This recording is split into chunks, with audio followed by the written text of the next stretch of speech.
Саламатсыздар. Апалар, екі орынсыздар. Орынсыз отырасыздар.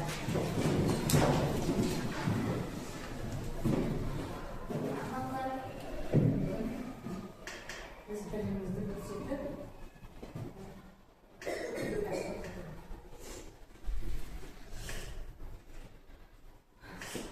сына телефонымыз.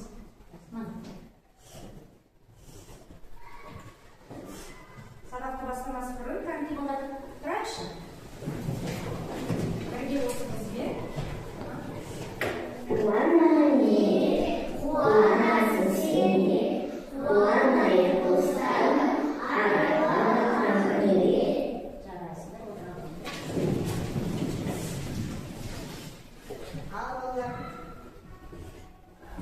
ой қозғау әдісі. Есімізге түсірейік өткен сабақтарды есімізге түсірейік. Дыбыс дегеніміз не болады?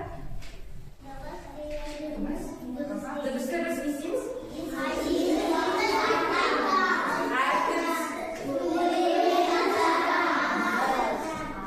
Енді дыбыстар нешеге бөлінеді? Кім айтады? Екіге. Толық маған жауап береді. Рахымжан. Дыбыстар екіге бөлінеді. Қандай бөлінеді? Дауыссыз бен дауысты. Дыбыстарға бөлінеді. Жарайсың. Ал енді дауысты дыбыстарды біз қандай текшемен белгілейміз? Дауыссыз дыбыстарды. Көк текшемен Белгілейміз. Дауыссыз дыбыстарды көк текшемен. Ал дауысты дыбыстарды қандай текшемен? қызыл. Дәле? Өз толық жауап береді. Жіңішке тағы мына один дұрыс айтады. Жіңішке. Отыра ғой. Ал енді балалар. Енді тыңдай жүргендер. Д дегенім дәптер тола автор.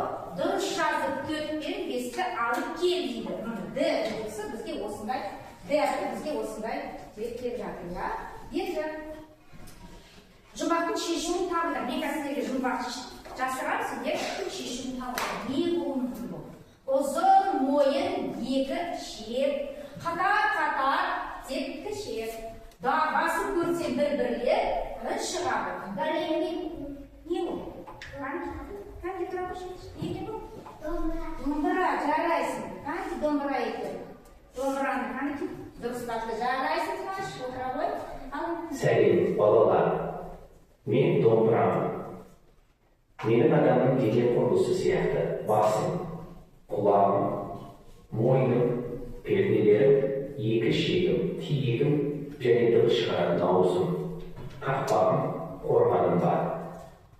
Егер домбыраны жақсы үйренсең, мен сенімен дос боламын. Танысқаныма қуаныштымын. Домбыра осындай екен.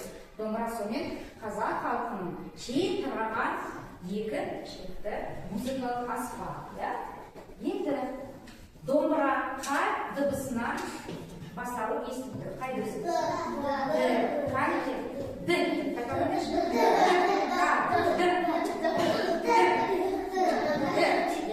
Жарайсыңдар. Енді Д қандай дыбыс екен? Дауыссыз. Неліктен ол дауыссыз болады? Кім айтады? Жоқ, бұл дыбысын сен шатастырасың. Д. Дауыссыз деп жатсың. Қалай айтқандар ол дауыссыз екен? Кім айтады? Жігіт айтады шыққан. Д дыбысы Кедергіге аха шығады. Сосын ол қайтып айтып жатыр? Созылып па әлде қысқа айтылды? Қысқа айтылды. Сондықтан ол дауыссыз дыбыстардың қатарына жатады екен. Жарайсың, отыра ғой. Енді Д дыбысынан келетін қандай сөздер біз білеміз? домбыра,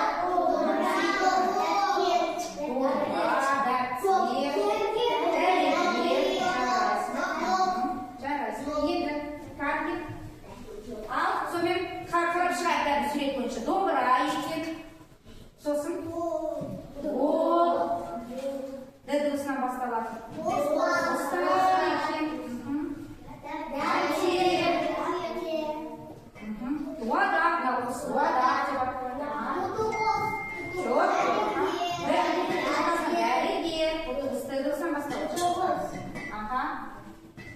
Ал енді бірінші тапсырмаға келдік, балалар.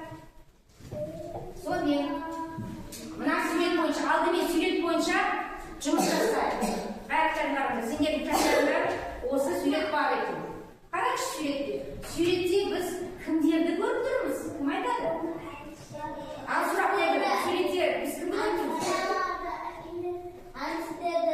Кім Алихан айтшы? Суретте біз кімді көріп тұрмыз? Үшінші отырған бош болды. Суретте кімдерді көріп тұрмыз? Балаларды көріп тұрмыз және кім әкесі емес пе? Кім жерде көріп тұрмыз? Мұғалімі, иә? Аха, отырды. Қандай сабақ болып жатыр деп ойлайсыздар? Домбыра сабағы болып жатыр, иә? Ал енді балалар не істеп жатыр домбыра сабағында? Домбыра тартуды үйреніп жатыр. Ал енді сұрақ қойдық. Енді жауаптар арқылы біз әңгіме құрастырайық суретке барып. Бағана қалай жауап бердік? Сол жауаптарын толық айтайық. Сонымен суретте кімді көрдіңіз? Көрінеді ғой, құран үлкен. Жауап береді. Алина. Алина, қандай сөз сөйледіңіз?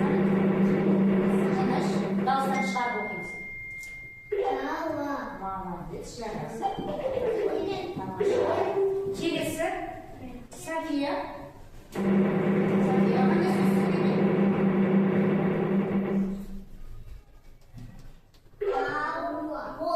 Молодец, ауыл. Қас шығасыр жетеді бәрі. Раяна. Қандай сөз шықты? Дос, аға отыра ғой. Қошқандай бала. Ал тағы да. Димаш.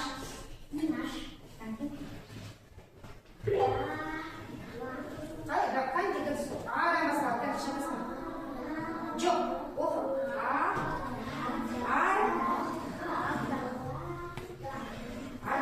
Ада, қолды даусын шығарып. Ал енді келесі. Жетпей қалса басқа айтасыз, тапсырма беремін. Так, енді бері қараңыз, келесі. Енді мәтін бар екен. Кітаптарында бар ма мәтін? Иә. Мәтінді қанекей оқиыншы қалдар. Мәтінді оқиын, қанекей. Тақырыбы қалай аталады екен?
Сүйрек бойынша әңгіме құрастырды бағана және Фанти келесі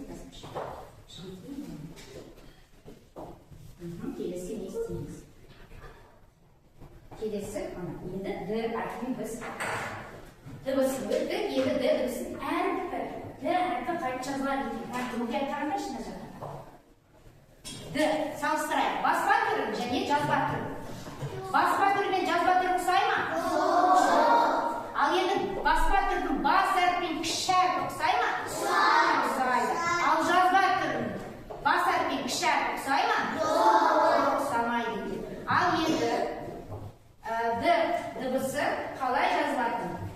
Мұқият тыңдап алайық. Сосын дәптерімізді ашып, дәптерге жазамыз. Алдымен тыңдап алайық. Д'нің бас әріпі үш элементтерді көйлеусізі, бау және жоғары сыныптан. Үлкен жолдың ортасынан әріпінен қаламыңды қой. Төмен қарай көйлеу түзу жанын. Ол арқылы ұшқа жеткен соң, солға қарай сән түсіп, жайлап оңға бұрып, көйлеу сынып қия қойды.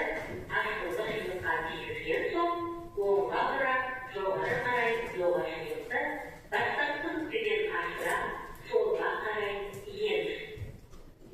Д'нің кіші әріпі екі элементтері. Дөңгелектен, көйлеу сызық, баудан. Жазу жолының үстіңгі сызығынан сәл төмен қаламыңды қой. Онан солға қарай үстіңгі және артқы сызыққа тигізген жолды толтырып дөңгелек жасаймыз. Оған жалғастыра, жоғарғы сызықтан төмен қарай үлкен сызықтың ортасына дейін көйлеу сызық, солға қарай бұрап жоға жасаймыз.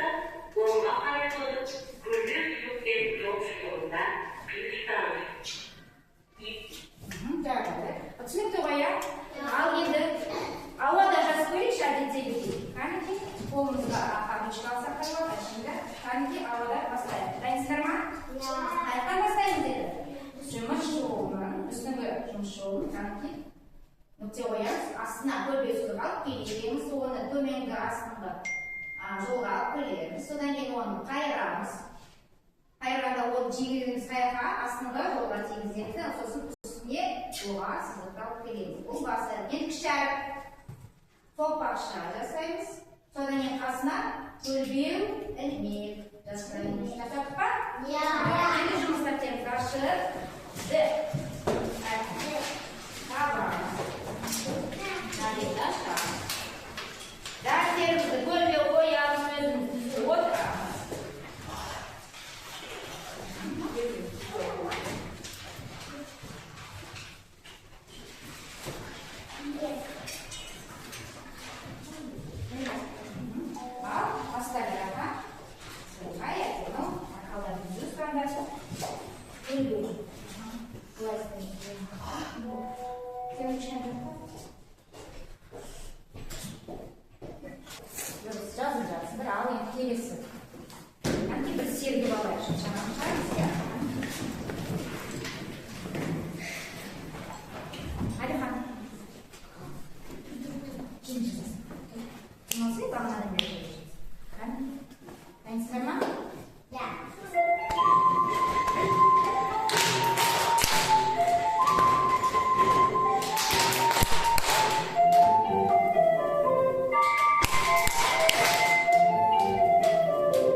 Дұрысын аяқтан жазыласыңдар. Адасқан әріптерді орнына қойып, және астына оған сол тапқан сөзге дыбыстық талдау жасайсыздар. Түрлі түсті қаламмен. Яғни қызыл және көкпе. Түсінікті ғой, балалар? Топ-топ нәрселер жиналамыз. Шоламаймыз, топ-топ жұмысы топ басшысын тыңдаймыз.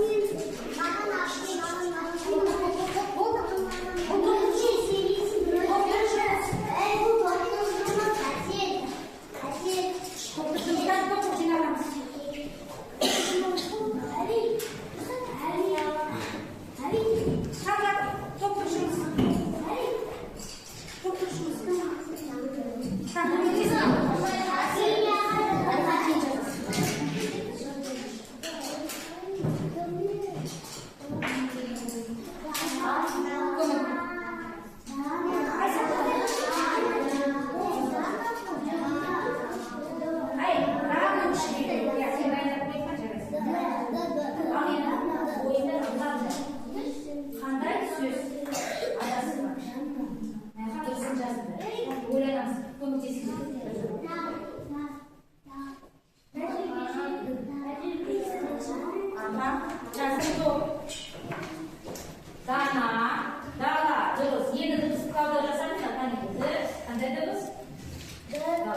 Dağısı. Ya, dürüst. Sendeki endi men da және dara.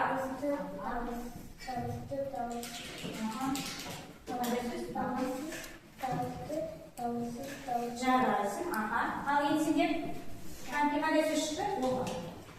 Қандай сөз шықты? Дара. Аха, және дос. Аха, енді қалдайшы. Қандай дұрыс? Қандай дұрыс? Аха. Желание. Аха, дұрыс. Шөңкі де дұрыс. Қайде? Ал бағалар жібердеші бірінші топ. Бірінші топ сендер бағаламайсыздар, қайде? Басқармайын бағалады. Аха, дұрыс. Екінші топты кім бағаламайсыз? Екінші топ. Басқармайын. Дұрыс. Үшінші топ. Үшінші топты, үшінші топ сендер бағаламайсыздар, екімен бір бағалайды. Бәрі дұрыс, жарайсыңдар. Тамаша, отырды. Орныңызға отырады. Енді жүктік жұмыс қалды. Жүктік жұмыс. Отырасың. Екі астырында жүктік жұмыстарға д дыбысы қай суретте кездеседі? Соны сәйкеседі. Бері қараймыз. Ал енді алайық. Бірінші сурет. Қасық деген сөзде д дыбысы кездесе ма? Жоқ. Оны белгілемейміз. Доп деген сөзде д дыбысы кездесе ма? Қай жерде? Басында ма, соңында ма? Басында. Сағат деген сөзде д дыбысы бар ма? Жоқ. Орындық деген сөзде д дыбысы бар ма? Орындық. Барлық жерде бір сөздің қай жерде? Ортасында. Шар деген сөзде бар ма екен д дыбысы? Жоқ. Домбыра деген сөзде бар ма? Басында бар. Ал тақта деген сөзде бар ма? Отырып кетесің. Тақта деген сөзде бар ма? Одан сіз бересің. Түсінді ма? Ал енді тоғызбаға қоямыз. Осы жұмыс арқылы біз не білдік? Д дыбысы сөздің басында және ортасында кездеседі. Я болды? Осыны есте сақтаймыз. Соңында тек қана велосипед деген сөзде есте. Енді тыныш қалар. Қолды партаға қоямыз. Қолды партаға қоямыз. Болды ма? Тыныш қалар ма? Қайтып отыратын ұшы? Енді мен тыңдадым. Д дыбысы бар сөздерді белгіледік қой. Енді сол сөздерге мына доп деген сөзбен сөйлем құрастырып көрейік. Кім сөйлем құрастырады? Ойланайықшы кішкене. Доп деген сөзбен сөйлем құрастырамыз. София. Доп деген сөзбен сөйлем құрастырамыз. Жоқ, сөйлем құрастырамыз. Кім сөйлем құрастырады? Бір жігіт. Балалар допта теуіп жүр. Молодец, осылай. Аға, келесі. Орындық деген сөзбен сөйлем құрастырамыз. Дария.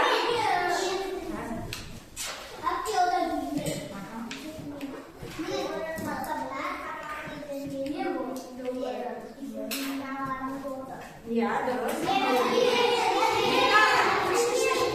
Adina kurang deh. Siapa yang kurang? Dombra.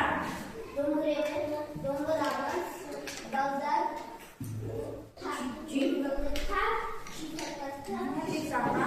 Kamu kurang deh. Mana? Kopi. Baskasha kurang. Dimash. Dom tinggi sih. Baskasha kurang. Dom aspan bak. Dah ada. Orada pedal. Pilihan.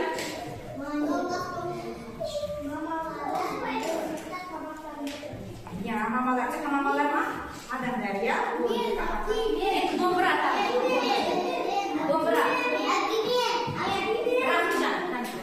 Балалар домбыра Жарайсыздар, енді балалар.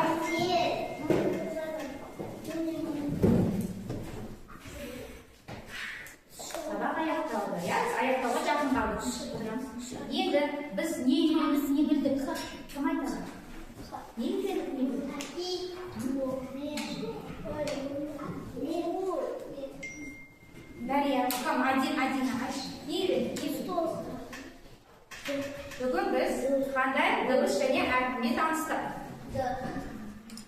D dыбысы және әріпімен таныстық. Аха. D дыбысы қандай дыбыс екен? Отыраға жарайсың. D дыбысы қандай дыбыс екен? Ерсін айтшы, D дыбысы қандай дыбыс? Дауыссыз дыбыс. Аха, отыраға. Тыныш. D дыбысы сөздің қай жерде кездеседі?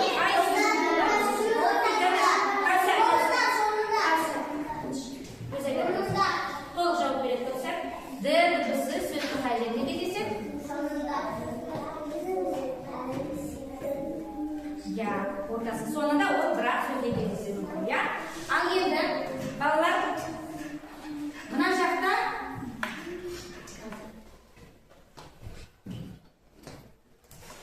кері байланыс береміз. Сабақ аяқталды. Кім қаншалықты сабақты түсінді?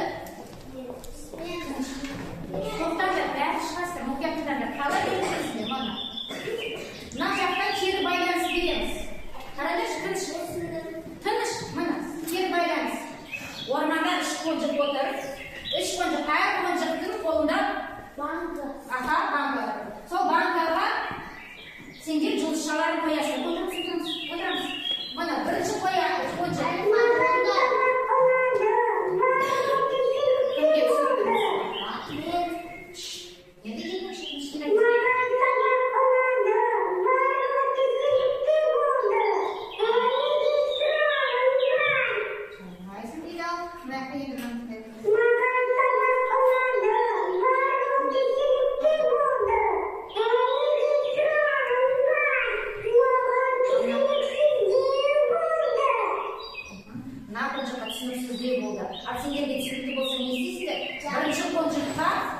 Қонжықтың банкасына жұлдызшаны басасында, түсінікті болса. Ал сұрақтар бар болса, тұқтандар. Сұрақтар бар болса, екінші қолдағы банкадағы басасында. Ал түсініксіз, мүлдем түсінбеген десеңдер, онда үшіншіні басасында. Ал бәрі бірінші банканы басасында деп ойлаймын.